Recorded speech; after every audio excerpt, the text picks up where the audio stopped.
A Funvic, com sua faculdade de Pindamonhangaba, está sempre na frente, sempre inovando e está trazendo um método muito importante para o ensino, não só da odontologia, mas também para vários cursos superiores.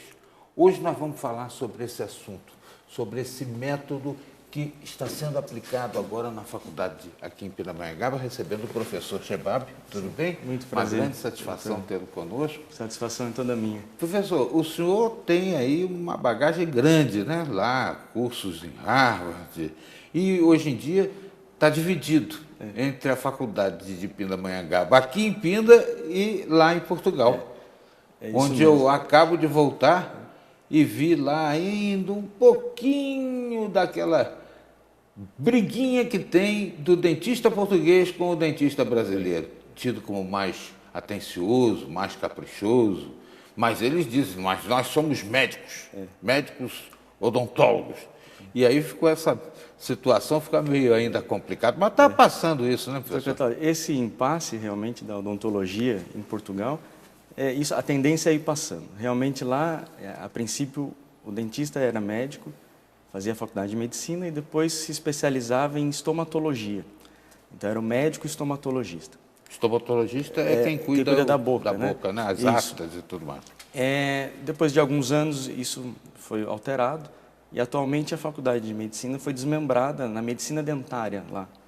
Então é um curso muito similar ao da odontologia, embora o médico dentista lá também tenha outras atribuições, mas é um curso mais próximo da odontologia. E engraçado é que tudo começou lá, né? Eram os barbeiros, que não só faziam a barba, mas também arrancavam os dentes. Sim, E o Brasil aprimorou a situação, criou uma faculdade imponente e respeitada no mundo todo. Não tenha dúvida que a odontologia brasileira é respeitada e é prestigiada, né, no mundo todo. E a nossa faculdade de Pindamonhangaba, a Funvic, respeitadíssima em Portugal. Eu tive a oportunidade de ver isso lá pessoalmente. É verdade. A Funvic tem uma presença muito boa em Portugal. Eu dou aulas lá em cursos de pós-graduação, tanto em Lisboa quanto no Porto, desde 2008 pela Funvic. Nós já estamos já faz uns 8 para 9 anos que eu fico indo e voltando para Portugal dando os cursos de pós-graduação na minha área.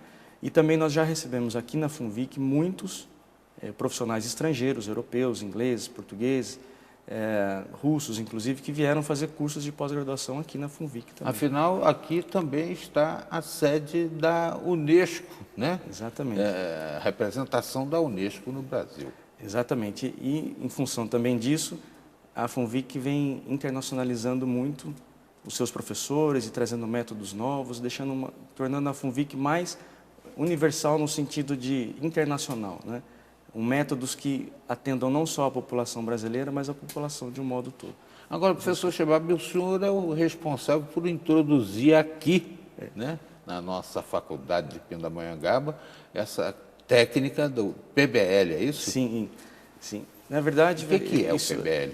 O PBL ele é uma sigla, né, do inglês Problem Based Learning, em que é um método de ensino, uma técnica que é passada para o aluno, em que tenta despertar o interesse do aluno na importância dele conhecer aquele conteúdo programático. Então, por exemplo, ao invés da gente entregar a matéria toda para o aluno, através de uma aula expositiva, uma aula teórica, através de um problema da vida real, em que ele saiba que depois ele vai ter que usar isso no seu dia a dia como profissional, isso desperta o interesse dele em saber a necessidade. Vou dar um exemplo prático, por exemplo.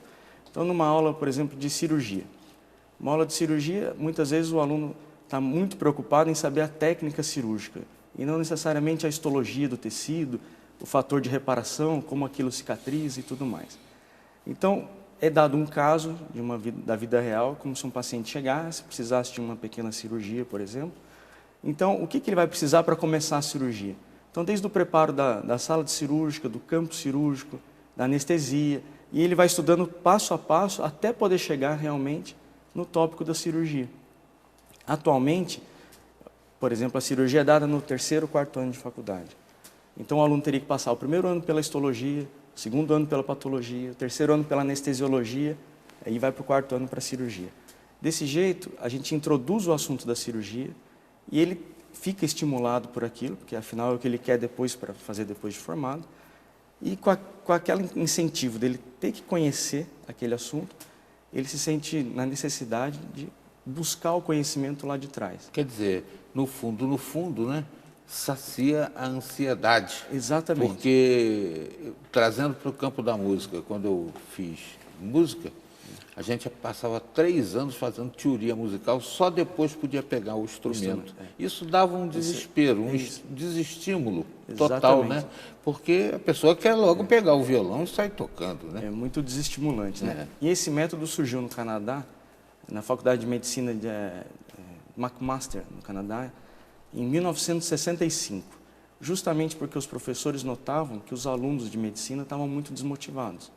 Então, eles tentaram introduzir os problemas da vida real, algumas doenças, e já trazendo a necessidade do aluno conhecer a base da doença, a base daquelas matérias básicas, introduzindo aquilo. Porque, normalmente, a matéria básica, como o senhor bem disse, a teoria da música e tudo mais, é importantíssima, mas ela é muito desestimulante, principalmente nos primeiros anos em que a pessoa vai seguindo aquela Agora, área. professor Shebambi,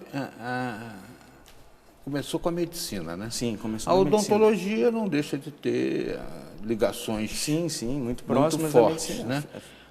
Mas será que dá para aplicar em outras matérias também esse método? Eu vou lhe pedir para aprofundar o tema na volta da nossa entrevista aqui no Repórter Setorial, já já.